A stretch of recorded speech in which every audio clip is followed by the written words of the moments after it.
Hello. हमारा आज का टॉपिक है endoplasmic reticulum. Now endoplasmic reticulum is a part of the endomembrane system. अगर हम एंडोमेम्ब्रेन सिस्टम को डिस्कस करें, so endomembrane system is the system that is present inside the cell. Endomembrane system. Endo means inside, membrane means inside the membrane bound organelle. तो ये cell है, तो और cell के अंदर दिस इज द न्यूक्लियस। इस nucleus के साथ बहुत सारे ऑर्गेनल्स एक दूसरे के साथ एसोसिएटेड हैं। इस एसोसिएशन को हम एंडोमेम्ब्रेन सिस्टम कहते हैं। इसमें चार ऑर्गेनल्स आते हैं। The black one is you can see is known as the endoplasmic reticulum. ये लाल रंग का सेंटर में न्यूक्लियस है। इसके साथ ही इसमें एक और ऑर्गेनल होता है जिसे हम कहते हैं the Golgi body. The Golgi body will produce small lysosomes और एक स्ट्रक्चर जिसे हम वैक्यूल कहते हैं।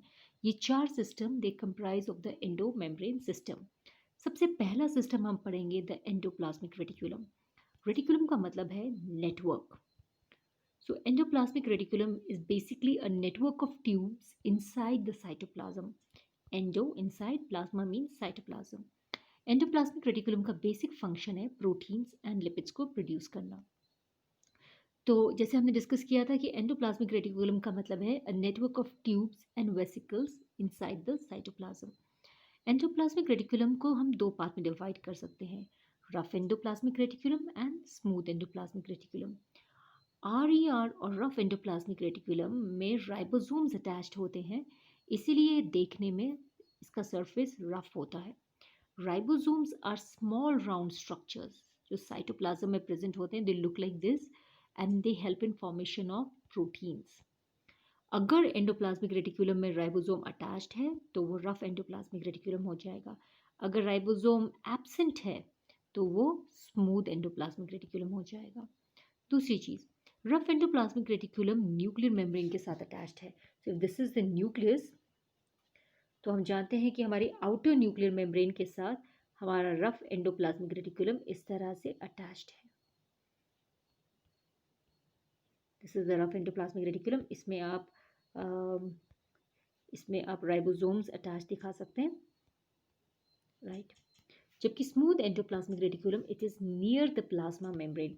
If this is the cell, और तो सेल के प्लाज्मा मेम्ब्रेन के आसपास जो नेटवर्क लाइक स्ट्रक्चर है, this is the smooth endoplasmic reticulum.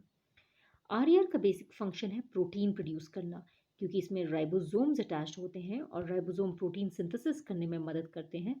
इसीलिए आरईआर का बेसिक फंक्शन है टू फॉर्म प्रोटीन्स। और क्योंकि इनका नेटवर्क पूरे सेल में फैला होता है, it is a network of tubes in the whole cell, therefore they can also transport substances from one path to another part of the cell. Basically, RER is like the national highway of the cell. Smooth endoplasmic reticulum, it produces lipids. Lipid is chemically similar to ghee, oil, or butter.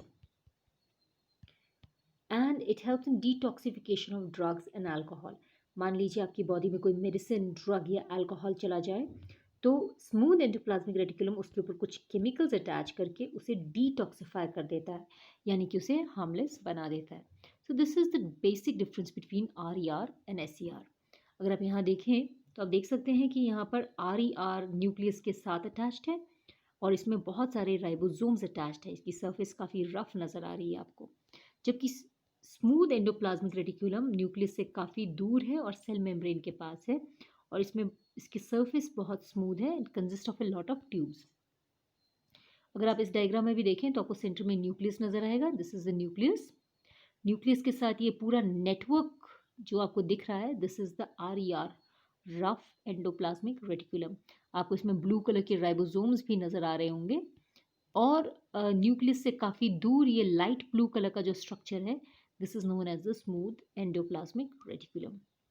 तो देख सकते हैं nucleus के साथ किस तरह से rough endoplasmic reticulum attached है और इसमें राइबोसोम्स अटैच्ड है, और न्यूक्लियस से उतनी ही दूर ट्यूब स्ट्रक्चर के फॉर्म में हमारा स्मूथ एंडोप्लाज्मिक रेटिकुलम प्रेजेंट है। सो अगर हम डिस्कस करें कि एंडोप्लाज्मिक रेटिकुलम की कंपोजिशन क्या है, endoplasmic reticulum is made up of three things, a cisternae, a tubule and a vesicle. Now cisternae is a sac like structure, interconnected sac like structure है, इसको हम सिस्टने कहते हैं। और इसके अंदर की खाली जगह को हम ल्यूमेन कहते हैं। अक्सर इसके ऊपर राइबोसोम इस तरह से अटैच्ड होता है और राइबोसोम आपका, दिस इज द राइबोसोम, और राइबोसोम में आपकी प्रोटीन सिंथेसिस होती है।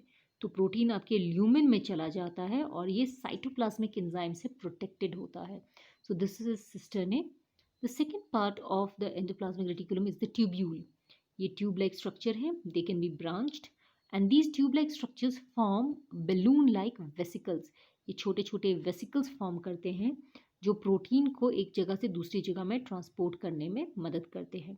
सो ये राइबोसोम प्रोटीन बनाएंगे, the protein will go into the lumen, lumen से ट्यूब्यूल में, और ट्यूब्यूल से वेसिकल में आपके प्रोटीन्स आ जाते हैं और यहाँ से ये ट्रांसपोर्ट होंगे। सो this is the part of the endoplasmic reticulum and the function of endoplasmic reticulum. आज के लिए इतना ही करते हैं। Have a nice day.